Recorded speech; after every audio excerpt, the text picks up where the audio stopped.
faut savoir, c'est que c'est correct de vouloir être béni parce que c'est la volonté de Dieu qu'on soit béni. Mais moi, je dis que qu'est-ce qui est plus important, c'est de poursuivre le cœur de Dieu plus que notre bénédiction. OK?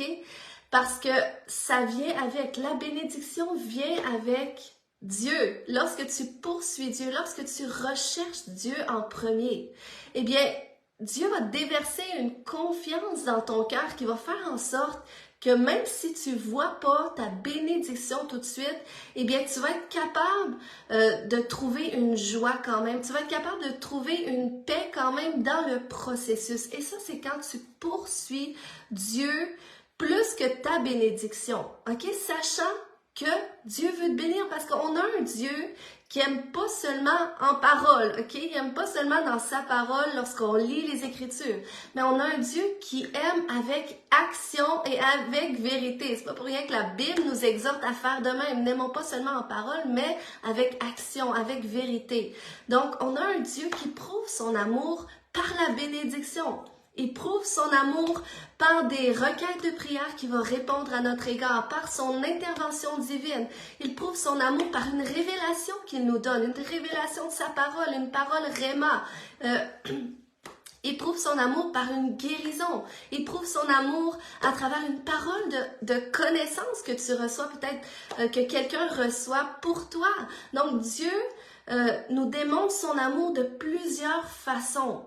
Donc, c'est pour ça qu'on doit être à cet endroit où est-ce qu'on poursuit davantage le cœur de Dieu que notre bénédiction, sachant que ça vient avec, OK?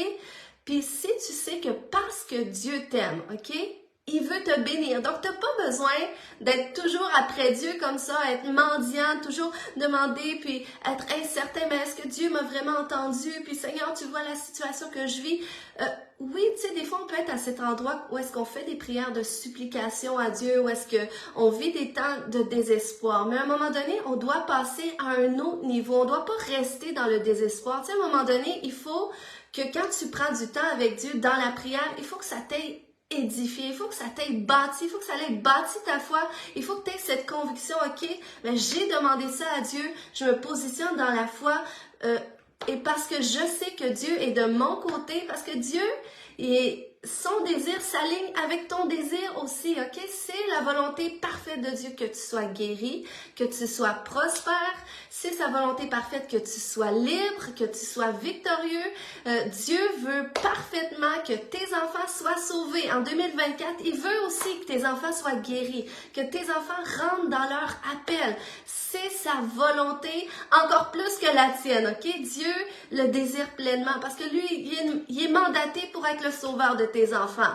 Donc, c'est certain qu'il le veut. Donc, si toi, tu as cet endroit que tu sais que, OK, ben Dieu est de mon côté, il est du côté de mon désir, eh bien, ça va changer ta façon de prier, ça va changer ta perspective, ça va faire en sorte que tu ne seras pas toujours à gauche et à droite en demandant de la prière pour le même besoin parce qu'à un moment donné, tu vas être capable de développer ta confiance en Dieu, puis ta foi en lui, ton espérance en lui, puis toi, ça va te bâtir aussi, ça va te solidifier, ça va développer ta maturité spirituelle aussi.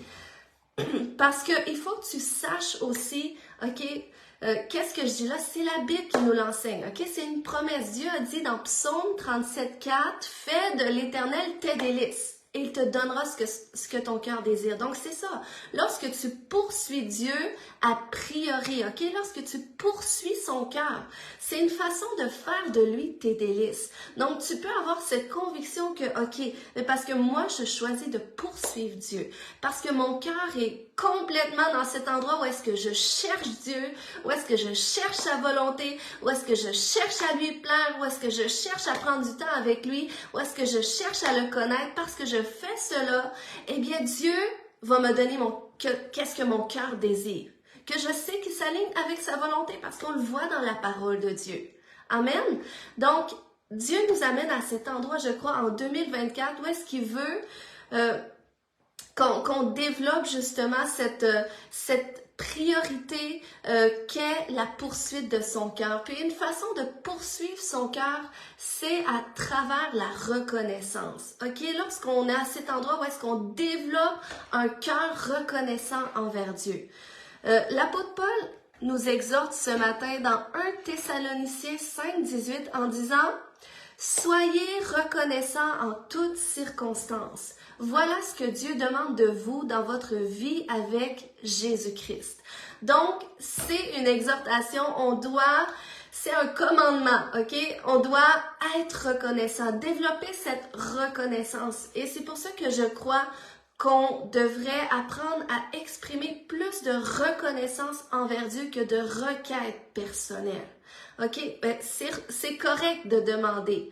Mais c'est de comprendre qu'il y a cette dimension d'adoration envers Dieu qui débloque ta percée, qui débloque ton miracle. Lorsque tu ouvres la bouche pour exprimer ta reconnaissance, c'est un son de foi qui monte vers Dieu, qui va attirer la gloire de Dieu. Puis on voit plusieurs histoires dans la parole de Dieu, OK?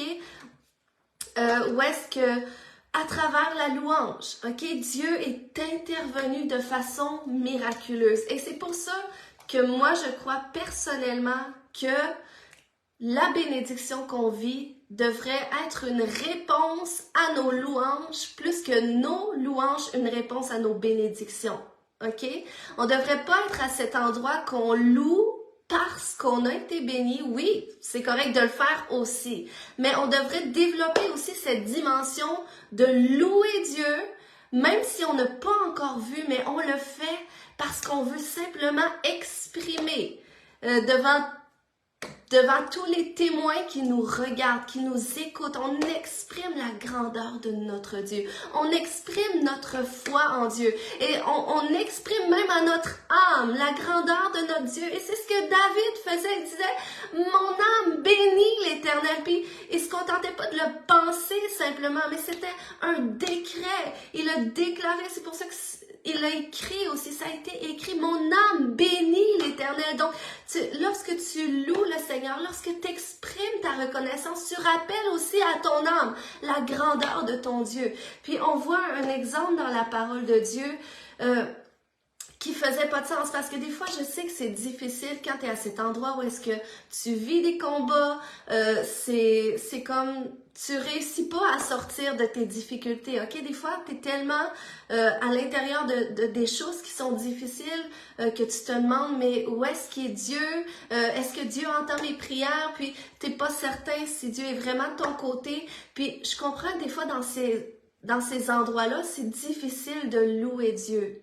Mais on voit beaucoup d'exemples dans la parole de Dieu. OK? Par exemple, avec Paul et Silas. Vous connaissez probablement toute cette histoire, mais à un certain moment donné, Paul et Silas étaient dans une certaine ville. Ils ont fait une délivrance en public. Une dame qui était sous l'emprise d'un esprit de python. Et là, après 3 jours, ils n'étaient plus capables de l'entendre.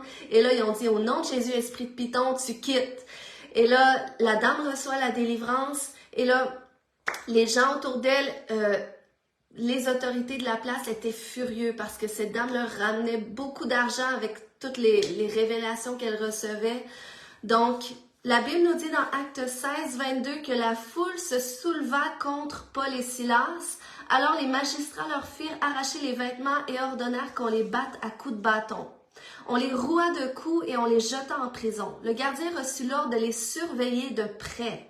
Au verset 24 de Acte 16, pour se conformer à la consigne, il les enferma dans le cachot le plus reculé et leur attacha les pieds dans des blocs de bois. Vers le milieu de la nuit, Paul et Silas priaient et chantaient des louanges à Dieu. OK, ça faisait aucun sens qu'ils louent Dieu. Imaginez, ils venaient de recevoir plein de coups de bâton, ils avaient été tabassés.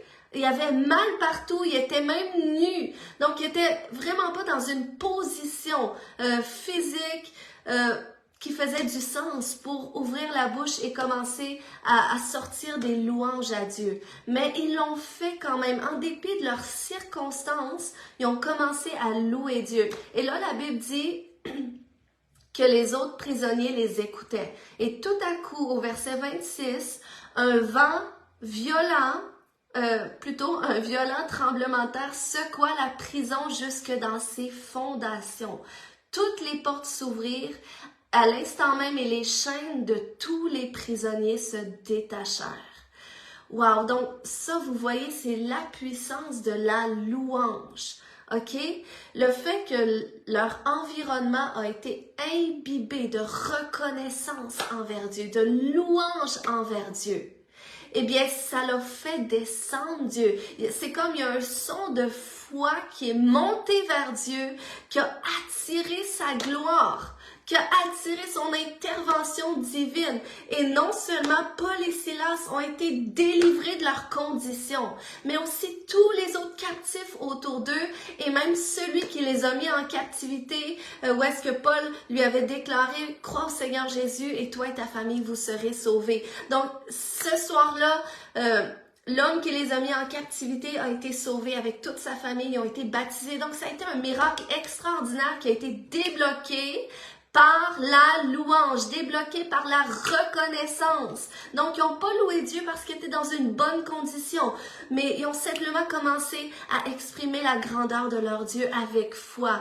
Et c'est pas que Dieu a besoin de louange pour agir, mais c'est que Dieu agit en fonction de la disposition de nos cœurs tournés vers lui, des cœurs qui se confient en lui, des cœurs qui s'attendent après lui, qui disent cette situation est difficile, je comprends pas pourquoi je vis ça, mais mon Dieu est glorieux, mon Dieu est tout puissant, mon Dieu brise les chaînes. La puissance est dans le nom de Jésus. Et lorsque tu commences à exprimer des louanges comme ça envers Dieu, tu commences à exprimer ton cœur à Dieu, eh bien là, c'est le royaume de Dieu, la manifestation du royaume de Dieu qui est débloquée en ta faveur. Et c'est ce que Dieu attend. Il attend qu'il y ait un peuple qui se lève, ou est-ce qu'il y a un son de foi, un rugissement qui va sortir, qui va retentir de leur bouche pour faire descendre le royaume de Dieu. C'est ce que Dieu veut voir. La Bible dit dans Psaume 53:2 que Dieu du haut des cieux regarde les fils de l'homme pour voir s'il y a quelqu'un qui soit intelligent, qui cherche Dieu. Et il a dit aussi dans Luc 18:8 que quand le Fils de l'homme viendra, trouvera-t-il la foi sur la terre? Donc là, lorsqu'on exprime notre foi en Dieu, s'appeler à Dieu, je peux pas vous dire combien de percées que j'ai expérimenté à travers des temps de louange quand que je vivais de l'oppression à l'intérieur de moi, autour de moi, dans mon corps physique, des fois des attaques intenses où est-ce que je comprends même pas, mais il y a un son de louange qui retentit de ma bouche, une expression de foi envers mon Dieu, envers la grandeur de mon Dieu en dépit de ce que je vis et combien de fois ça l'a débloqué l'intervention divine dans ma vie. Donc ce matin, je ne veux pas être plus longue parce que je veux prier pour vous. Mais Seigneur, je te remercie. Si vous avez des requêtes de prière ce matin, il nous reste 3 minutes.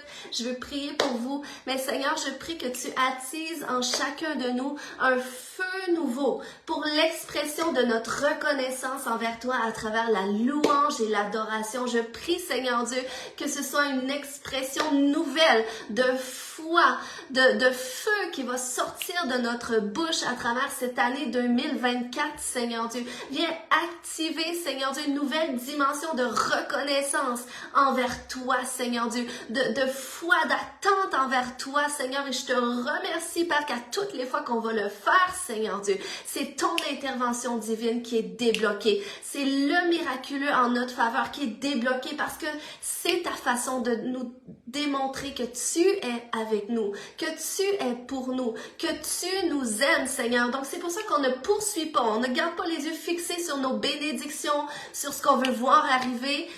Oui, Seigneur, on garde l'espérance, mais on garde nos yeux fixés sur toi. Notre confiance est en toi, notre joie est en toi, notre force est en toi, dans le nom de Jésus. Amen, amen, amen. Ce matin, je crois qu'il y avait quelques requêtes de prière. Je vais juste regarder vite fait. Alléluia, Seigneur, merci pour chaque personne.